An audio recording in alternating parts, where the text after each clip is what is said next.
High court के आदेश पर कहा जा रहा है कि हाईकोर्ट को भी बंगाल पुलिस और ममता सरकार पर भरोसा नहीं है। तभी तो वो कह रही है ना कि भाई केंद्रीय एजेंसियों को वहां रहने दीजिए, केंद्रीय सुरक्षा बलों को रहने दीजिए। बंगाल में वक्फ कानून के विरोध में हुई हिंसा के लिए ममता सरकार बीजेपी पर आरोप लगा रही। ममता बनर्जी तो यहां तक कह चुकी है कि बीजेपी और बीएसएफ ने हिंसा कराई। यह अलग बात है कि खुद बंगाल सरकार की रिपोर्ट से पता चल रहा कि हिंसा भड़की कैसे। वक्फ कानून के विरोध में हजारों लोगों की भीड़ ने पुलिस पर भी हमला किया था और यह सारी बातें खुद सरकार की रिपोर्ट में जो कोर्ट में दी गई, उसके मुताबिक बंगाल के जंगीपुर में 4 अप्रैल से ही वक्फ कानून के विरोध में प्रदर्शन हो रहा था। 8 अप्रैल को पीडब्ल्यूडी मैदान में जमा हुई हजारों की भीड़ उग्र हो गई। वहां करीब 8 से 10 हजार लोग जमा हो गए थे। 4 से 5 हजार लोगों ने नेशनल हाईवे जाम कर दिया। पुलिस के समझाने पर भीड़ ने कोई बात नहीं मानी। शाम 4:30 बजे के करीब भीड़ अचानक हिंसक हो गई। भीड़ ने पुलिस पर पत्थर चलाए, लाठी, लोहे की रॉड से हमला कर दिया। पुलिस कर्मियों को जान से मारने के इरादे से हमला किया गया। जंगीपुर के उप पुलिस अधीक्षक यानी एसडीपीओ की ग्लॉक पिस्टल जो है वो भीड़ ने छीन ली, जिसमें 10 गोलियां लोड थी। उसके बाद पुलिस ने हालात को काबू करने के लिए एक्शन लिया।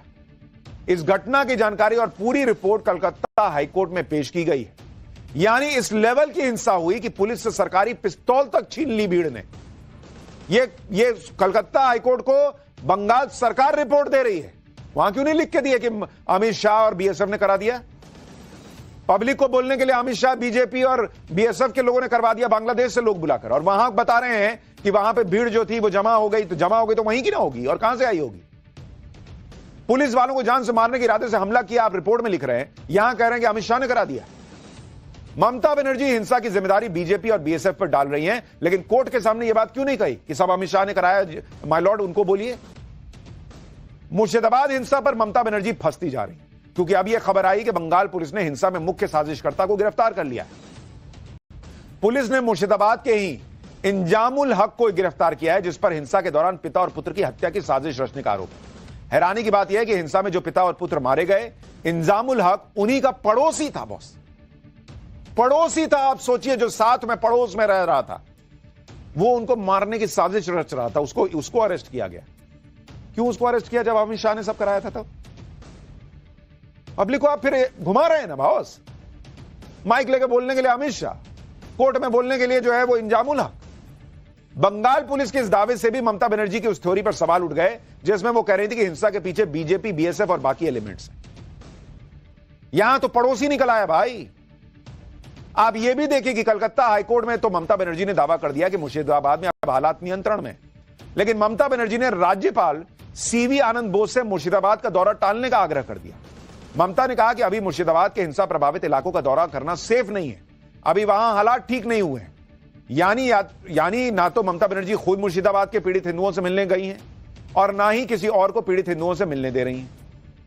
भाई आप कोर्ट में कह रही हैं कि हालात सुधर गए, तो फिर गवर्नर को जाने दीजिए, क्या दिक्कत है अगर हालात सुधरे हुए हैं तो।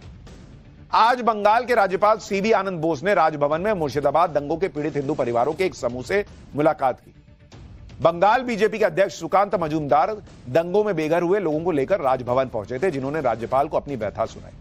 दंगा पीड़ित हिंदुओं ने राज्यपाल से आर्थिक मुआवजे और सुरक्षा के लिए केंद्रीय सुरक्षा बलों की तैनाती का अनुरोध किया। राज्यपाल बोस ने कहा कि वो खुद मुर्शिदाबाद जाकर हिंसा की हकीकत देखें, लेकिन ममता बनर्जी ने उन्हें हिंसा प्रभावित इलाकों में न जाने के लिए कहा। बंगाल में वक्फ कानून का विरोध हिंसक तौर पर हुआ, जिस वजह से ममता बनर्जी की सरकार घिरती जा रही है। ममता बनर्जी ने खुद यह बात कही थी कि बंगाल में वक्फ कानून को लागू नहीं होने देंगे। इस तरह के बयानों से वक्फ कानून का विरोध बढ़ा। अब पीडीपी की नेता महबूबा मुफ्ती भी इसी तरह के बयान दे रही। महबूबा मुफ्ती ने केंद्र सरकार पर निशाना साधते हुए कहा कि देश के मुसलमानों के साथ वैसा सलूक न करो जैसा कश्मीरी पंडितों के साथ आतंकियों ने किया था। सुनिए एक बार। हमें अभी तक अफसोस है, शर्मिंदगी है, मगर आपको मौका है। आप हिंदुस्तान के मुसलमानों के साथ वो सलूक मत करो जो कश्मीरी पंडितों के साथ यहां मिलिटेंटों ने किया है। आज इनको कश्मीरी पंडितों की याद आ रही। कलकत्ता हाईकोर्ट ममता सरकार की दलीलों से ज्यादा संतुष्ट दिखा नहीं। कलकत्ता हाईकोर्ट ने निर्देश दिया है कि मुर्शिदाबाद के हिंसा प्रभावित इलाकों में अभी केंद्रीय सुरक्षा बल तैनात रहेंगे। यानी जिन केंद्रीय सुरक्षा बलों पर, जिस बीएसएफ पर ममता बनर्जी आरोप लगा रही थी कि उन्होंने ही सब करवा दिया अमित शाह के साथ मिलकर, केंद्र सरकार के या केंद्रीय सुरक्षा बल वहां तैनात रहेंगे ताकि लोगों को सुरक्षा मिल सके। यह कलकत्ता हाईकोर्ट आदेश दे रहा है बॉस।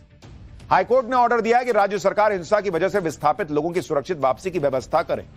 हाईकोर्ट ने वार्निंग दी है कि अब वक्फ कानून के विरोध के नाम पर कोई भड़काऊ भाषण होना नहीं चाहिए। आप सोचिए, हाईकोर्ट को भी दिख रहा है ना कि क्या चल रहा है बंगाल के अंदर, मुर्शिदाबाद के अंदर। हाईकोर्ट के आदेश पर कहा जा रहा है कि हाईकोर्ट को भी बंगाल पुलिस और ममता सरकार पर भरोसा नहीं है। तभी तो वो कह रही है ना कि भाई केंद्रीय एजेंसियों को वहां रहने दीजिए, केंद्रीय सुरक्षा बलों को रहने दीजिए। बंगाल में वक्फ कानून के विरोध में हुई हिंसा के लिए ममता सरकार बीजेपी पर आरोप लगा रही। ममता बनर्जी तो यहां तक कह चुकी है कि बीजेपी और बीएसएफ ने हिंसा कराई। यह अलग बात है कि खुद बंगाल सरकार की रिपोर्ट से पता चल रहा है कि हिंसा भड़की कैसे। वक्फ कानून के विरोध में हजारों लोगों की भीड़ ने पुलिस पर भी हमला किया था और यह सारी बातें खुद सरकार की रिपोर्ट में जो कोर्ट में दी गई, उसके मुताबिक बंगाल के जंगीपुर में 4 अप्रैल से ही वक्फ कानून के विरोध में प्रदर्शन हो रहा था। 8 अप्रैल को पीडब्ल्यूडी मैदान में जमा हुई हजारों की भीड़ उग्र हो गई। वहां करीब 8 से 10 हजार लोग जमा हो गए थे। 4 से 5 हजार लोगों ने नेशनल हाईवे जाम कर दिया। पुलिस के समझाने पर भीड़ ने कोई बात नहीं मानी। शाम 4:30 बजे के करीब भीड़ अचानक हिंसक हो गई। भीड़ ने पुलिस पर पत्थर चलाए, लाठी, लोहे की रॉड से हमला कर दिया। पुलिस कर्मियों को जान से मारने के इरादे से हमला किया गया। जंगीपुर के उप पुलिस अधीक्षक यानी एसडीपीओ की ग्लॉक पिस्टल जो है वो भीड़ ने छीन ली, जिसमें 10 गोलियां लोड थी। उसके बाद पुलिस ने हालात को काबू करने के लिए एक्शन लिया।